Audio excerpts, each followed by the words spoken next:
Kabralibi exprime sa volonté de soutenir les nouveaux médias, mettant en lumière l'importance de la diversité dans le paysage médiatique camerounais. Il prône un espace de dialogue accessible à tous. Ce podcast s'efforce d'accueillir une variété d'invités, élargissant ainsi son champ au-delà du politique. L'intégration de personnalités issues de domaines comme la culture et l'humour illustre l'ouverture de ce média vers d'autres horizons. Kabralibi partage son parcours médiatique qui débute en 2004, soulignant son rôle crucial en tant que porte-parole des mouvements étudiants. Ce témoignage met en évidence son engagement précoce dans la sphère politique. La création du Forum national de la jeunesse a été déterminante pour organiser les étudiants et affirmer leur voix. Cette initiative a servi de plateforme essentielle pour la circulation des idées. L'impact des médias, notamment des radios comme Magic FM, a été significatif pour promouvoir leur message. Les médias ont joué un rôle capital dans la sensibilisation et la mobilisation des masses. Les souvenirs personnels du narrateur révèlent l'impact familial des luttes politiques. Son père, militant de la démocratie, a également été emprisonné, illustrant le prix que certaines familles paient pour la liberté d'expression.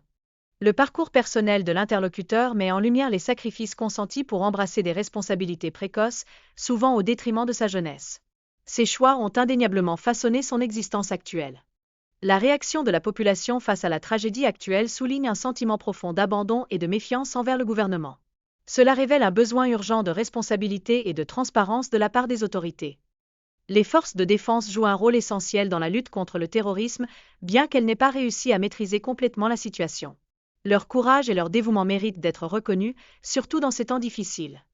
Il est évident que les populations ressentent le besoin d'agir elles-mêmes pour garantir leur sécurité. Ce phénomène démontre un manque de confiance envers les forces de l'ordre, générant une atmosphère de peur et d'incertitude.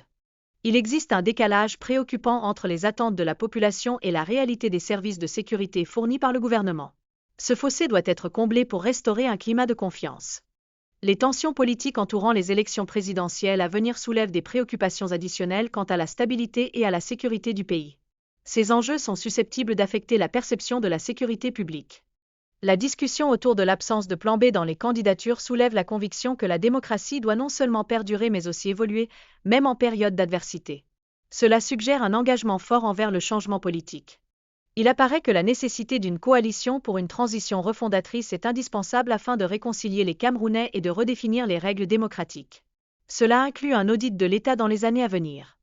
L'importance d'une candidature pour 2025 est mise en avant, avec l'idée que le soutien populaire sera crucial pour mener à bien les réformes nécessaires. Le projet de société proposé entend regagner la confiance du peuple. Le concept de fédéralisme communautaire est présenté comme une réponse appropriée pour un pays aussi diversifié que le Cameroun. Cette approche vise à renforcer l'unité entre les différents groupes ethniques. Les domaines de l'éducation et de la justice émergent comme des secteurs clés nécessitant des réformes. Ces changements sont essentiels pour établir une société plus équitable et inclusive. La proposition de régionaliser les départements actuels en régions communautaires se profile. Cela pourrait faciliter l'intégration nationale tout en favorisant un développement économique harmonieux. L'impact des attaques contre des membres du gouvernement à l'étranger soulève des questions pressantes sur la sécurité des dirigeants camerounais. Cela pourrait influencer la perception publique et la stabilité politique dans le pays. Il est impératif de convaincre les électeurs par la pertinence et la solidité des idées présentées. Cette approche nécessite une stratégie réfléchie face aux mouvements sociaux et aux tensions qui persistent. Les élections à venir en 2025 revêtent une importance capitale pour le président Paul Biya.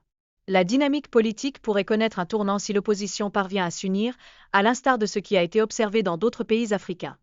Sa capacité à inspirer les autres est indéniable et il a su se positionner aux côtés du président Dionfa pour conduire le Sénégal vers le progrès. Cette dynamique est à surveiller de près. La transition politique et la refondation s'avèrent essentielles pour le Cameroun et il est prêt à céder sa place pour permettre un changement significatif.